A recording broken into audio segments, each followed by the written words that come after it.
Hey everyone, this is the Fantasy Debate with Sam and Tate, brought to you by drroto.com. Get your daily prescription of fantasy sports. This week's episode is brought to you by WinView Games, the nation's sports prediction leader and home for pregame and live prop contests. You can play against your league mates, you can play against your family, play against your friends, you can even play against your co-host, and finally settle the debate on who knows their stuff best. This week, we're going to be covering the Thursday night showdown of the Dallas Cowboys versus the New Orleans Saints.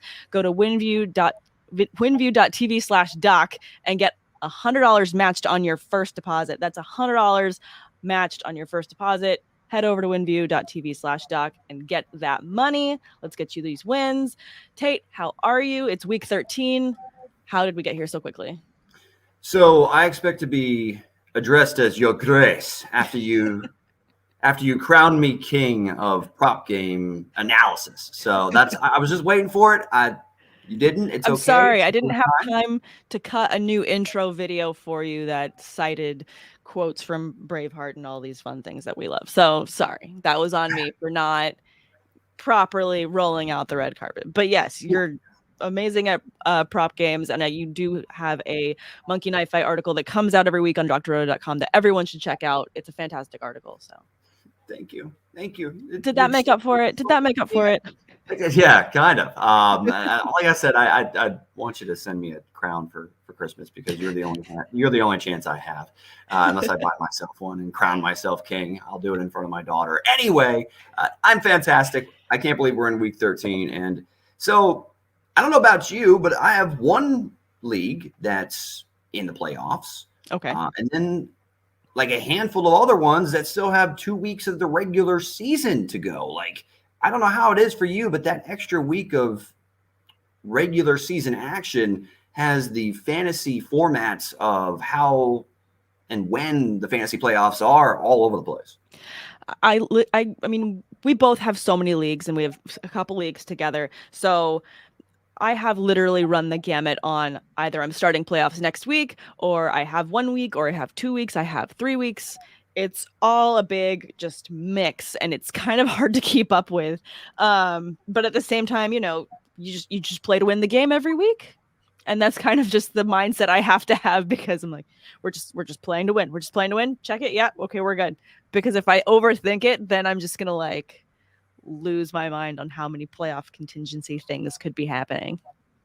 Right. And you don't want to, when you were originally having your fantasy draft on draft day, you don't want to allow bye weeks to have a significant impact on who you're taking, because you want their production for the entire season. If you're high on a guy, you're high on a guy. You take him.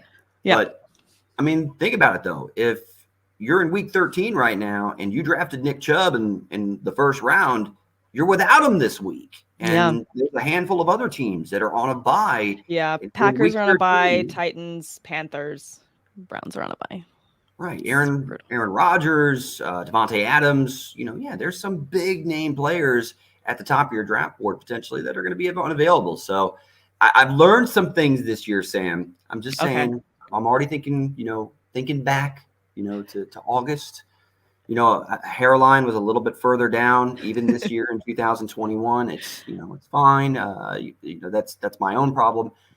But speaking of which, there's a lot of stuff that's going on, and it's just the injuries continue to pile up. And by the way, can you go ahead and change our lower third? I can't do it. You're running my board. It's okay. Right. It is. I am Tate, you are Samantha R. Holt. I'm just wanted. My bad. Wait, did I do it? Yeah. You did. No, my screen's on a delay sometimes, so that's why I'm always pausing an extra second, because I just want to make sure that it went through. So that was, just fun stuff with StreamYard. But anyways, it's frustrating when you're looking at projected, and we're going to talk probably more specifically about running backs to start off the first half of the show. But when you're looking at who is the top end of the board right now, even to have confidence going into who you're starting this week, you're shaky because there's so many questionable players, or players that are dealing with a quarterback shift. Like Saquon Barkley is going to have Mike Glennon under center this weekend.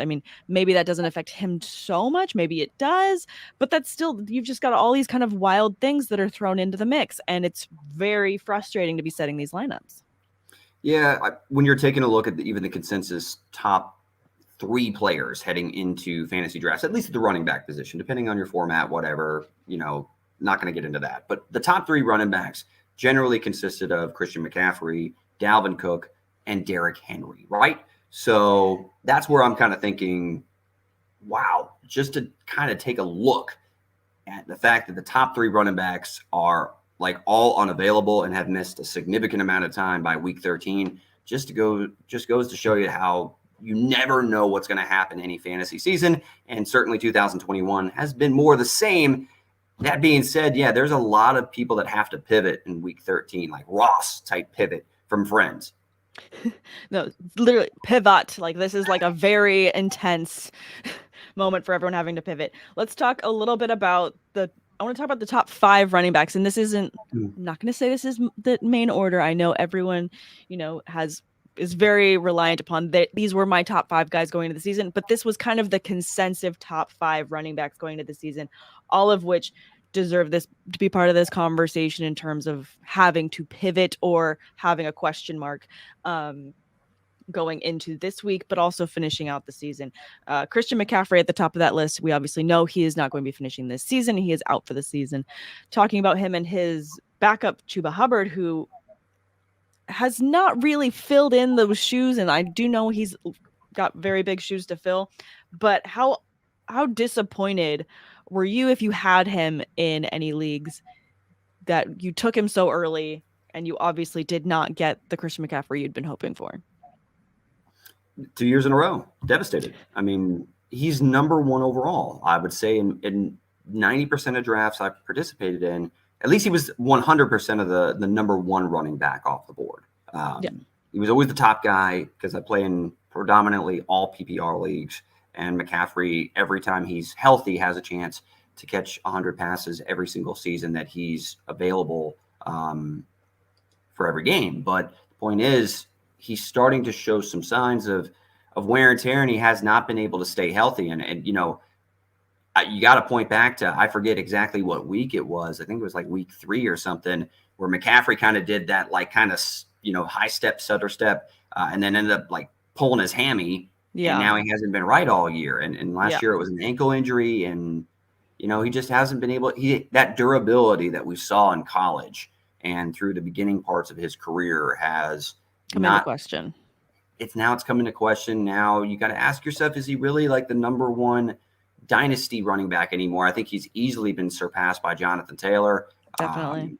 Yeah. So, I mean, it's unfortunate though, because Chuba Hubbard, you said, I don't know what size shoe Christian McCaffrey wears, but Chuba Hubbard's foot is definitely not Cinderella in this case, because it does not fit. That thing is way too big, and Hubbard can't quite fill the shoes quite yet.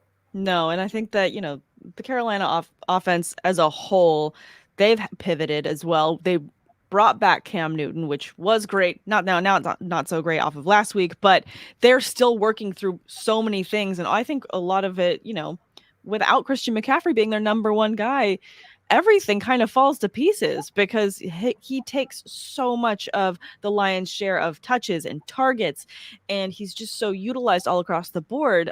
I think that they've just leaned so hard on him that he's crumbled under all of that in a way, and the rest of the team is just having to fill in the blank, and they just cannot do that. It's very frustrating.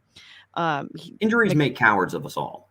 And no, in all seriousness, I mean, McCaffrey it's not his fault. It's not that he doesn't take care of his body. I mean, look at these guys. They all NFL players in today's day and age mostly have someone that handles or at least contributes to their nutrition, what they do on a week or on a day-to-day basis to take care of their bodies, because that's their investment. That's their car, so to say, to be able to navigate their NFL journey and basically maximize their earning potential, while they're able to play a professional sport at the highest level. So it's not that McCaffrey doesn't take care of himself. It's just, he's had a couple soft tissue issues and, had some ankle issues as well. So it's unfortunate, but, it's that Carolina offense, though, in particular.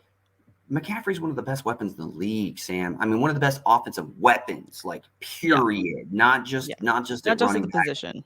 Right. I mean, he's one of the best weapons that you have to account for and defenses have to account for. And when you don't have that, your offense is going to be sporadic, to say the best. best case scenario. And that's exactly, even with Cam Newton and what he can still contribute as a dual threat quarterback, the Panthers are going to be a little volatile as far as what they're able to produce, in particular with McCaffrey now on the shelf for the rest of the year. On the shelf for the rest of the year. I mean, if you had him and you were dealing with him being out through weeks 4 through 8, you obviously had to find other running backs to fill in that spot for you if you didn't have Chuba Hubbard, and hopefully you did. He only had 4 weeks. We had over 20 fantasy points anyways when he was starting, which that's what you lean on when you draft someone like him. I think for me, when I go into next season, and we can talk a little bit about draft strategy before we finish and move on to the Thursday night matchup. But I mean, for me, this puts McCaffrey out almost outside of my top 5 running backs when I'm going to go into ranking. Like, I know that's harsh, but like now it's like, I need to see you have a healthy season. Well, I'll ask you, does he fall below Austin Eckler? Let's just say everything stays the same and the Chargers don't add any significant, contributors in the backfield with Eckler. Would you take Eckler over Christian McCaffrey? I think I would. See, I would still, when you look at what McCaffrey was able to do when healthy, that's the thing. I know. We're not living in that reality anymore. We're not living there. We're in a different multiverse where now he is not as strong. Like we have to look. Don't start with the multiverse. Don't start with the multiverse, because now it opens up far too many damn potential storylines. Sam, damn it. We don't know. We don't know which McCaffrey we're going to get. This could be a variant McCaffrey that we have to deal with for another couple of years. 1.21 gigawatts. We got to go back in time and keep talking about when Christian McCaffrey was easily the number 1 player on your draft board unanimously. No, but we can't live in the past when we have to predict for the future. Okay, if you want to go ahead and say that, I mean, it's easy to have. Now you have that durability argument, though, right? So I mean, if you want to go ahead and drop him in your rankings because of 2 years in a row now where he's struggled to stay on the football field, I can't blame anybody. No, you can't. And they're my rankings. You can have your rankings. All right, let's talk about another running back that is questionable within the top 5 of ADP, and that would have to be Dalvin Cook. I mean, this guy's obviously been playing through probably multiple injuries since the last one that he just sustained this past weekend, and he's a beast of a back, and you know that he can absolutely handle the workload, but it's just so brutal to see him go out right now. Well, we're talking about a player who is equally as explosive as someone like Christian McCaffrey. I mean, McCaffrey's a little bit better as they're both. I thought heading into the season, to be honest with you, Sam, I was very high on Dalvin Cook and kind of thought that there was a real chance that he could finish the year as the number 1 running back in all fantasy formats. I really thought drafting Christian Darrisaw was going to be a huge impact on that offensive line over at left tackle heading into the season. Now, Cook has been playing through injuries, but we saw those durability issues back through the first 2 seasons of his NFL career, right? Then he kind of stayed healthy and he looked great. He was a top 6 back in PPR formats, and now he's back to being dinged up. I just think it's the nature of the position. And I mean, I want to ask you, because we'll get to Derrick Henry here in a second, but is it something where it's going to change your philosophy at all if you're at the top of the draft board? Like, I still feel like it's going to apply, though, that the first couple rounds, you're going to be able to get what you like, a guarantee of volume at the running back position, and you're not going to be able to get any sort of like comfort level. Yeah, you'll get some nice tickets if you go ahead and load your team with wide receivers, quarterback, tight end in the first 3 or 4 rounds and go 0 running back. But if you're picking at 2 next year, do you really still pass on any of these guys to take Davante Adams or any other like stud wide receiver? Or, I mean, maybe in Superflex you take a quarterback or something like that. But do you really still feel comfortable passing on the stud running backs when you're picking at the top of your draft board? Well, I mean, to begin this season, we can talk a little bit about this now since you brought it up, but obviously we had both pushed very different draft strategies going into this season. I front loaded running backs in the majority of the drafts that I had in redraft this season. My dynasty leagues were already spoken for.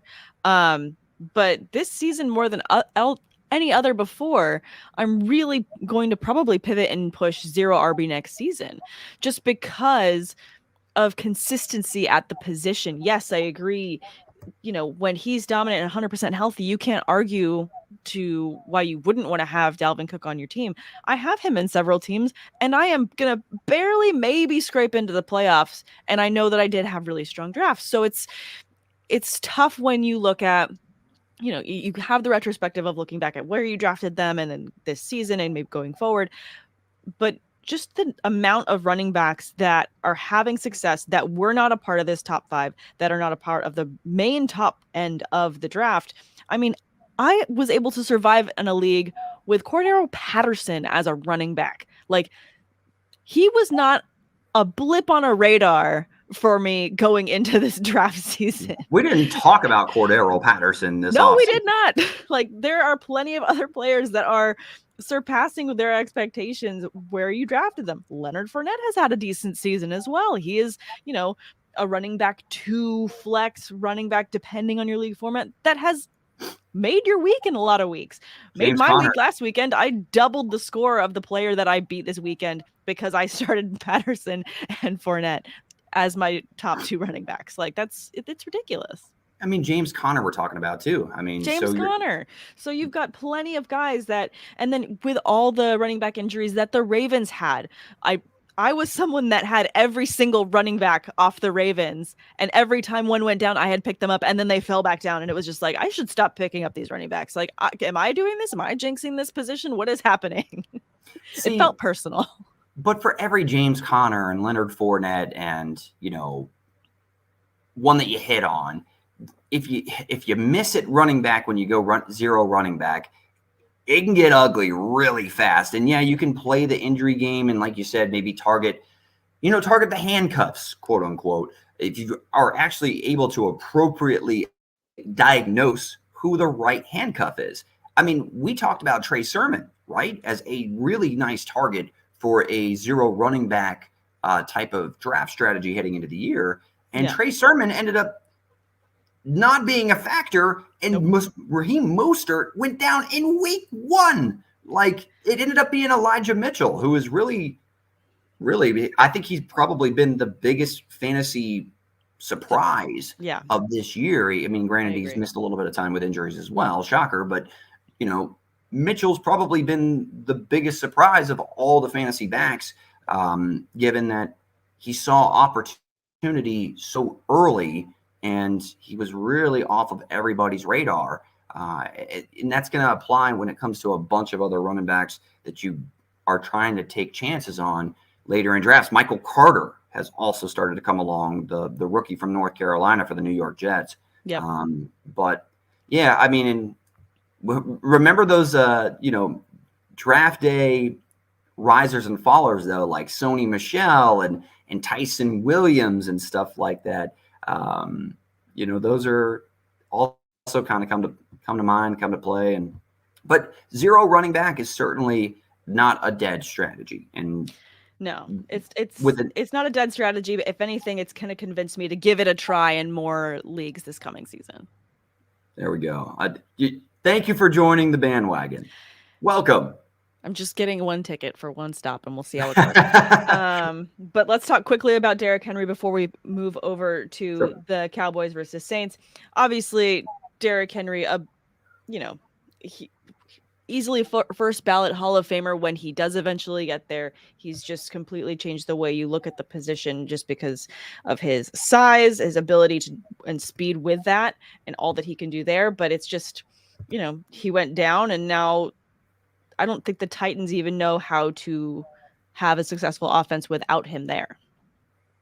Well, it doesn't help that A.J. Brown and Julio Jones are also out of the lineup, right? Yes. I mean, it's really unfortunate for Ryan Tannehill and the Titans, who, got off to such a great start and appeared to be running away with their division. And now it feels like strictly because of injuries, they're really struggling to find the win column. And now they're looking in their rear view mirror, and the Indianapolis Colts are on their bumper. They're on their ass. They're honking their horn for the Tennessee Titans to get out of the left lane so they can pass them.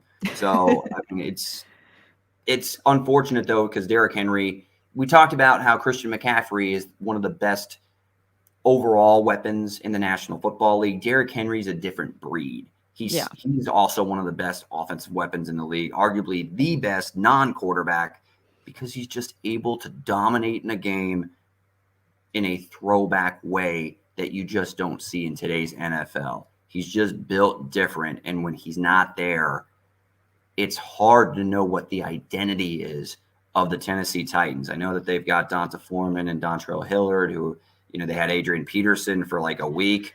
For like a half second. Yeah, for a half second. They hit him with the U up call. He shows up, and then he's, gone 2 weeks later. I mean, it's a tough sledding out there for like a mid-30s running back. But, definitely.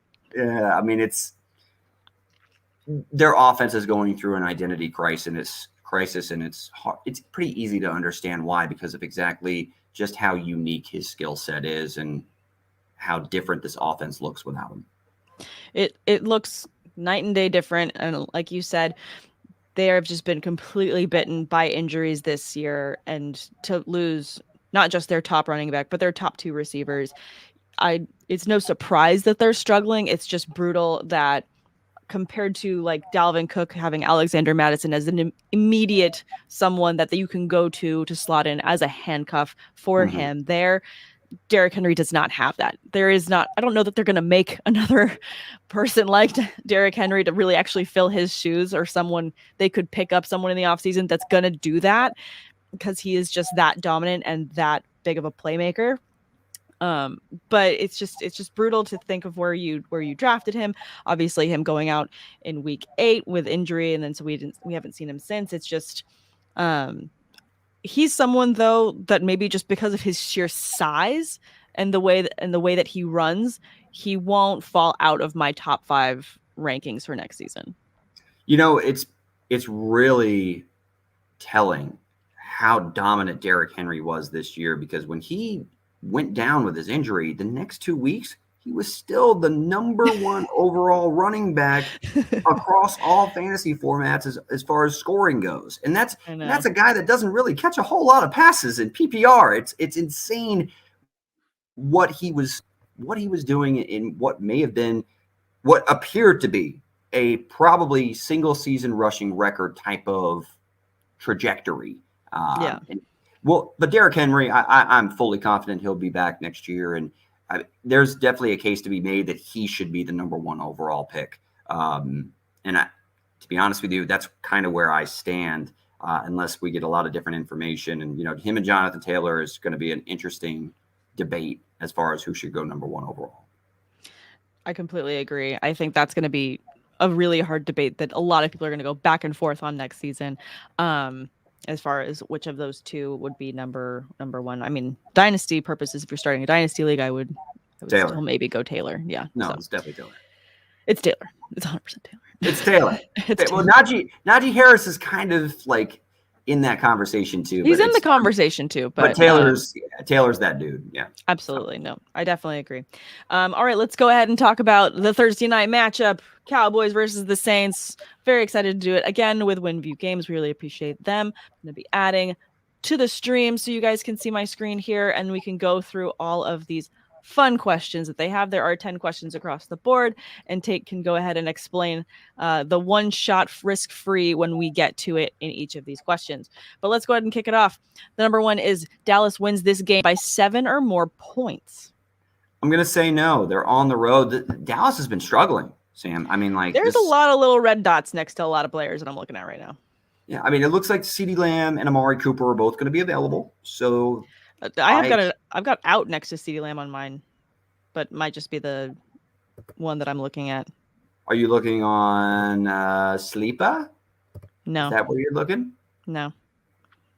Well, I'm Now you got me concerned. Now you've got me concerned. I'm going and checking my fantasy lineup right now. I've got nothing next to him. It looks like he'll return on tonight. So Okay.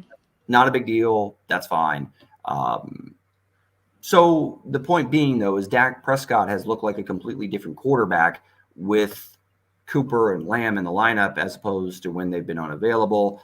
Although I do think Dallas is probably going to win this football game, I think it's going to be close. The Saints can play some defense, and Taysom Hill, he presents a lot of game planning issues for defensive coordinators because of his athleticism. So, and the Saints are at home, so for that reason, I'm going to say no. So you don't think? I agree with the home part. That's also kind of what tipped me in the other direction on this one to say that Dallas wins by 7 or more. That's a no for me as well. I think the Saints can be kind of sneaky with their defense as well, and even if they're having some offensive struggles, I feel like their defense can maybe capitalize on a few mistakes from Dak should he have them. So I agree with you there. I'm going to go no as well, and we'll go on to number 2. Both teams combined to score 49 or more points in this game. That feels high. It does feel a little bit high. I'm going to say no. Yeah. I feel like both offenses have shown significant signs of struggling in recent weeks. Although this one feels like more information it's to be determined because Mark Ingram and Alvin Kamara could possibly be back. They have not been anything official on those two. Mm-hmm. You got the first start of the season under center for Taysom Hill. Then you, on the flip side of the coin, like we were just talking about, the Cowboys get back their 2 starting wide receivers. So could this be a higher scoring game than what we've seen in recent weeks from these two teams? Yes, but I'm going to go with like the recent information and a lot of moving parts, and I'm going to say no because it's a pretty high total points to try to achieve off of all of these moving parts. I agree. I think there's too many question marks that would give me more confidence for a big high-scoring game. All right, number 3, Pollard records 12 or more rushing attempts in the game. Always so tricky with this. I'm going to say no. I mean, he's only gone over 12 rushing attempts once all season. So for that reason, he's gotten to 10 a bunch. So if it was 10, I'd have a harder time. I'd probably say yes, but that 12 makes it to where I'm going to lean no. Yeah, he did actually have 2 weeks over 12. So in week 2 he had 13, and in week 5 he had 14. But I agree, it's kind of been up and down aside from those as well. So last week he did have 10, but then he had 7 the week before, and then 11, and then 4. So I agree. I don't know that he's going to hit the 12 mark. So I'm going to say no as well on that one. The only thing that makes it a little bit tempting is that Zeke is a little bit banged up. I mean, it looks like he's going to be available, but the fact that he's a little banged up, does he see a few more touches than normal? That's the thought process. I mean, maybe a couple, but like you said, if they're going to be getting their wide receivers back, then maybe they're going to be playing more of a passing game situation. And this isn't 12 total touches; it's 12 rushing attempts. So I'm going to say no. Yeah, agreed. Number 4, either team rushes for 2 or more touchdowns in the game. That I'll say yes. I think that Taysom Hill could easily run one in tonight, right? Definitely, yeah. And then if Kamara's back, could find Kamara getting one in on the ground, and I, definitely could see Zeke punching 1 or 2 in or something like that from short distance, and also Dak can do some stuff with his legs. So I'll say yes, even though 2 is a little bit tricky in a lower scoring game from what I'm predicting, but I could see both teams being capable of scoring 2. Yeah, and I mean, you're also taking into consideration that Taysom Hill could run one in, and then maybe one of their running backs can run it in. So there's a mix of scenarios here that, it's 4 quarters of play. So it's not that crazy to rush in 2 touchdowns and then still keep it a low-scoring game. Do you want to use your one-shot risk-free on this one? No. You do like to save it. But then remember last time it happened where it got to the end and you're like, I don't know if I want to use it now. Like, you should use it sooner. Nope. My gut's telling me hold it. Okay. We're holding. Number 5, both teams combine to pass for 500 or more total yards. I mean, Dak, I think over the last 4 weeks has been averaging 300 yards through the air. So, About, yeah. I mean, granted, he had one 400-yard game that kind of fluffed up that average. I'm going to say no. Taysom Hill, I don't see him torching the secondary. And Dak, while I think Dak will probably get around 250, he would probably have to carry that total for them to hit that 500-yard mark. So I'm going to say no. Yeah, I agree. I think because this feels like a very uneven scale of trying to contribute to this 500 number with Taysom Hill under center for the Saints, I'm going to agree with you and go no. Because, even if Dak has a fantastic game, that still is a lot of ground to make up for Taysom to get to that number. So I agree. I'm going to go no on that one as well. When we're taking a look at like what Taysom Hill did during his 4 starts under center from 2020, because that's really what we have to go by. He did go over 200 yards on 3 of those 4 starts. The only issue is that he never topped 300. So that's where you can kind of expect that he's going to get maybe around 230. But again, that would mean that Dak has to torch this New Orleans secondary. Definitely. All right, number 6, Dallas scores 17 or more points in any quarter of the game. That feels high for the type of score we're trying to predict here. Yeah, I'm gonna say no. That's a lot of points in one quarter. It's possible, but I'm gonna say no. Yeah, I agree there. You let me know when you want to use that risk-free one shot. I know. I'm holding. All right. Number 7, which team wins time of possession? Yeah, Dallas or the Saints? I'm saying Dallas, and I think this one's pretty easy. Yeah, I agree. Going on to number 8, New Orleans rushes for more total yards than Dallas in this game. Yes, I'm actually going to say yes with that. In particular, if Kamara's healthy, and not to mention Taysom Hill, I actually think that we'll see him tuck it down and run, even on called passing plays. Scramble yards still count as rushing yards. So for that reason, yeah, give me the Saints. All right, I agree with you on that one as well. Let's go with number 9. Any defensive player records 12 or more total tackles or 2 or more total sacks in the game. That 2 or more total sacks. I know. Dang it, WinView. I like myself some Micah Parsons. 2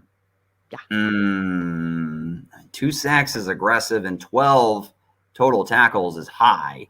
I'm going to say Are they both just too high? I'm going to say that they're both too high. Okay.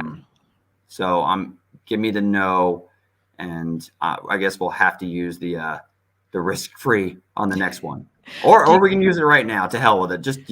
Nope. Sure. Let's go with it now, and then you can explain to our lovely listeners and viewers what the risk-free one shot is. Generally, so when it comes to WinView and how you score points, if you get the question wrong, you lose those points. It counts against you. So what it does is you want to go ahead and wager as high as you can to make sure that if you miss the question, that it doesn't count against you. That's what that risk-free does. It alleviates that ability to have negative points that count against yourself. Yep. And we love them for that.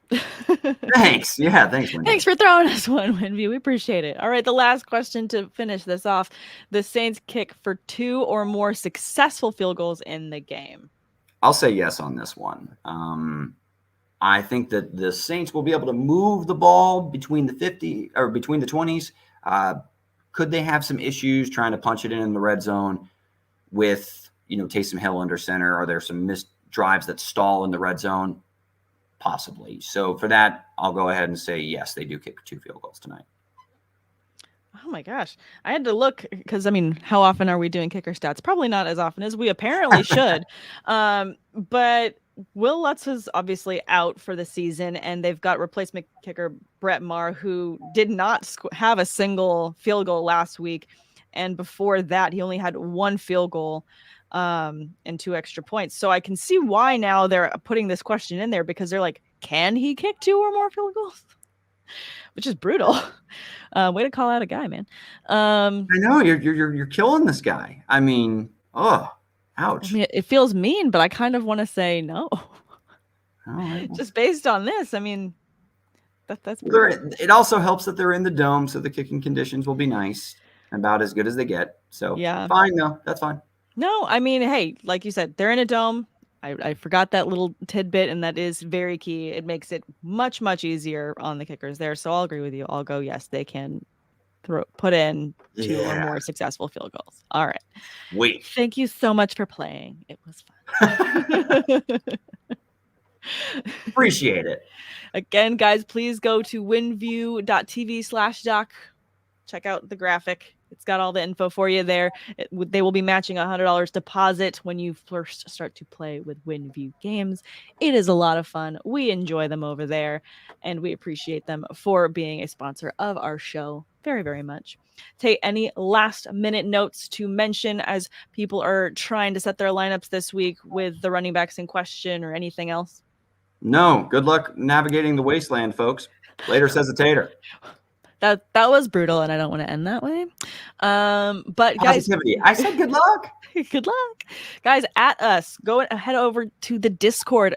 If you're a member at drrota.com, you can head over to the company Discord, and everyone will be answering your questions live there. So jump on, and you will have full analyst analysis and questions answered immediately in real time on Discord if you want to get questions answered. See, I lined it up for a plug, and you just said full analyst analysis.